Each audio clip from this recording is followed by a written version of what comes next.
kaleessa dabarsinee har'a keenyarraa Urus rabbi nuuf jira amananneerraa Bojuu hundumaa galchee harka keenyatti Waaqayyo nu ceesisee bara haaraatti Bojuu hundumaa galchee harka keenyatti Waaqayyo nu ceesisee bara haaraatti Kaleessa dabarsinee har'a keenyarraa Urus rabbi nuuf jira amananneerraa Bojuu hundumaa galchee harka keenyatti Waaqayyo nu ceesisee bara haaraatti Bojuu hundumaa galchee harka keenyatti Waaqayyo nu ceesisee bara haaraatti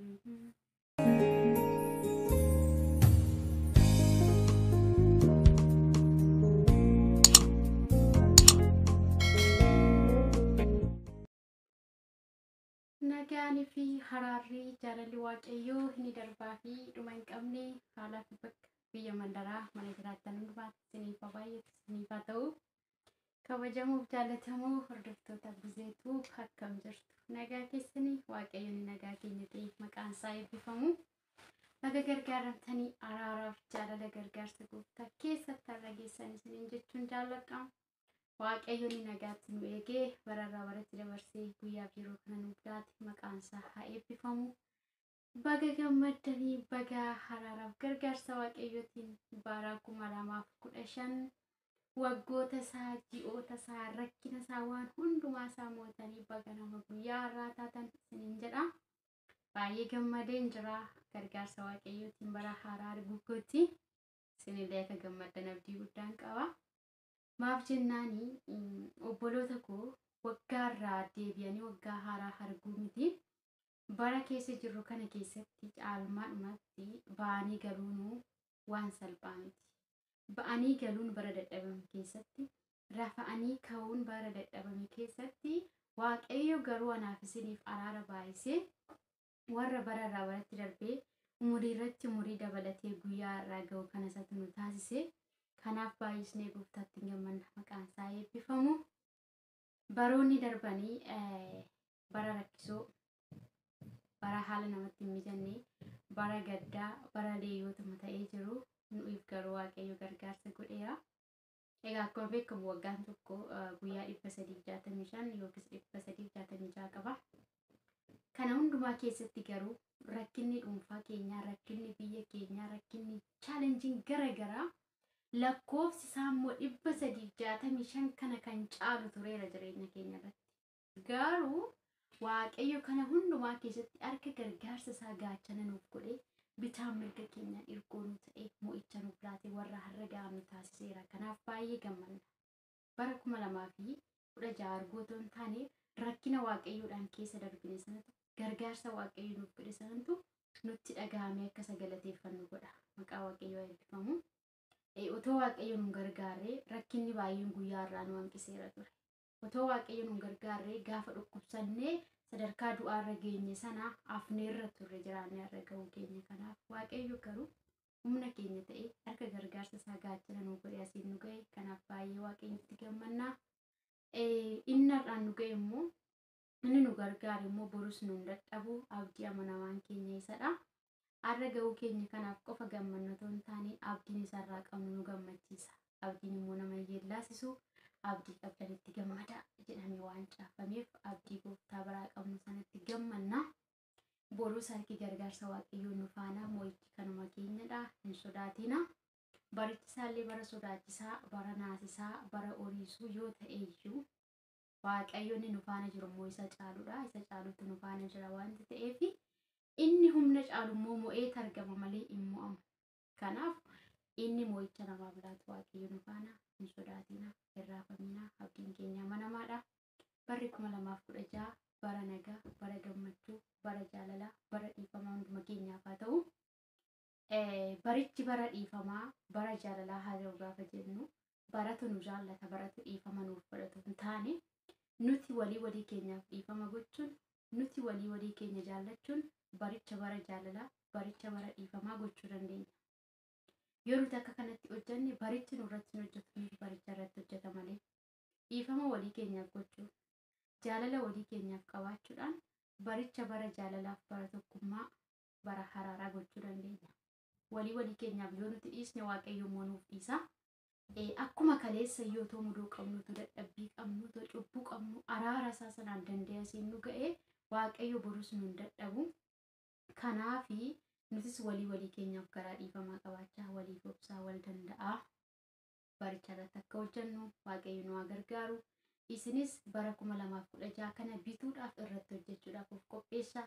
Namummaa keessan haaressaa bara haaraa arguu qofa otoo hin taane namummaa keenya isa jallaa qajeelummaatti deebisnee garaa jabaa keenya garaa dhiifamaa taasisnee dadhabbii keenya gara jabinaatti geeddarree jilba keenya kadhataa sakaleessa laafi jabeessinee namummaa haaraadhaan gooftaa faana adeemuu qabna.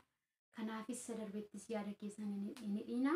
Ani kunoo wanta haaraa nan godhaa jedhee akkuma dubbate waaqayyo dadhabbii hanqina keessan kaleessatti yaada keessan hin dhiina. Wanta kaleessa si yaaddessaa turetti yaada keessan hin dhiina. Waaqayyo kana booda waan haaraa hin godha. Isinis namummaa keessan haaressaa, abdii keessan haaressaa, amanannaa keessan haaressaa, eeggannaa keessan haaressaa bara haaraatti ce'aa. Barri haaraan kun isiniif waan haaraa qabatee, eebba haaraa qabatee, nagaa haaraa qabatee isiniif maatii keessaniif biyya keessaniif haa ta'u. Bara hojjettanii milkooftan, bara hiixattanii fudhattan, bara karoorsitanii bira geessan, bara waan facaastan haammattan, bara kakuu keessan nyaattan isiniif haa ta'u, maatii keessaniif haa ta'u. Hordoftoota koo baay'een isin jaalladha. Bara 2016 kana fedha waaqayyo yoo ta'e waa'ee keenyaaf, waa'ee biyya keenyaaf, waa'ee lammii keenyaaf bara gaddaa dhaga'u, bara boochaa dhaga'u otoo hin taane bara mo'ichaa, bara gammachuu, bara jaalalaa waa'ee biyya keenyaa, waa'ee maatii keenyaa akka dhageenyu waaqayyo nu haa gargaaru. Ofii keenyarraa gabaasa gaarii akka argamsiisnu waaqayyo nu haa gargaaru. Hojjannee milkoofnee eebbifamnee gabaasa gaarii walii keenyaaf miidiyaa kanarratti illee fiduu akka dandeenyu waaqayyo nu haa gargaaru. Ayyaanni isaa keessanirra haa jiraatu. Baay'ee tokko isin jaalladha, isin kabaja hordoftoota koo.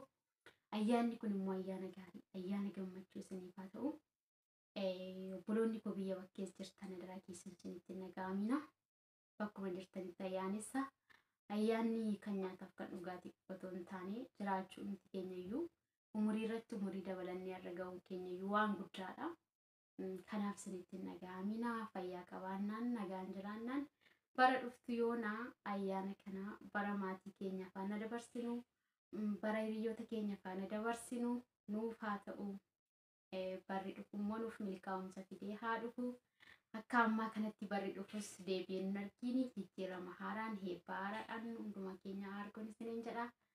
Eebbifama. Baay'ee isin jaalladha, isin kabajaa. Gooftaan bara keessan haa eebbisu. Viidiyoon kun kan isinitti tole immoo laayik, sheer godhaa. Maatii haaraan immoo sabiskiraayib gochuutiin maatii chaanala koo ta'a. Waan amma dhumatti na dhaggeeffattaniif galatooma. Ayyaana gaarii kan badhaadhaa isiniif haa ta'u. Eebbifama. Bara gaarii argaa. Kanaaf obboloota koo barichi bara gaarii, bara milkaa'umsaa hunduma keessaniif haa ta'u. Waaqayyo gooftaan immoo ayyaana isaatiin lafa jirtanitti cimsee sinaa eegu. Kan gammade haa faarfatudha. Sagalee waaqayyo bara haaraa kanatti gammadee faarfachuudhaaf yaadeen keessi koo baay'ee dheebote dhugaa. Maaliifii sababa irra ga'u koo eenyu akka ta'e waan hin beekuuf keessi koo baay'ee gooftaatti hin gammada. Namoonni baay'een irra nyaatanii dhuganii uffata haaraa uffachuutti gammadu. Garuu uffachuu keenya dura nyaannee quufuu keenya dura guyyaa irraa ga'uun keenya kun nu gammachiisa. Yeroo kanatti baay'een dhalootaa guyyuma kanayyuu ga'anii fayyaa kan hin qabne, mana yaalaa keessa kan ciisan, dhiphina garaagaraa keessa kan jiran hin jiru. Maatiin bakka awwaalchaa jiran illee jiraachuu malu. Baay'een aada garaagaraa keessa jiru. Ani garuu fayyaa koo nagaa koo maatiin koo nagaa manni jiraadhu nagaa guyyaa irraa ga'utti baay'isee gooftaatti nan gammada. Isatu bara namaaf kenna maqaan isaa ulfaatu. Isinillee gammaddanii akka amantii keessanitti uumaa keessan galateeffachuu qabdu. Ijoollee waaqayyoos gooftaatti gammada. Namoonni amantaa biraas immoo akka waaqeffannaa, akka amala waaqeffannaa keessanitti waaqa uumaa keessan galateeffadhaa. Isatu bara namaa fida. Otoo nutis jiraachuu baannee barri 2016 ta'uunsaa beekamaadha. Barri bararraa jijjiirama. nuti garuu jiraannee irra ga'uun keenya amala ta'ee otoo hin taane gargaarsa waaqayyootiini. Kanaaf baay'isnee waaqayyotti gammannan isiniin jedha.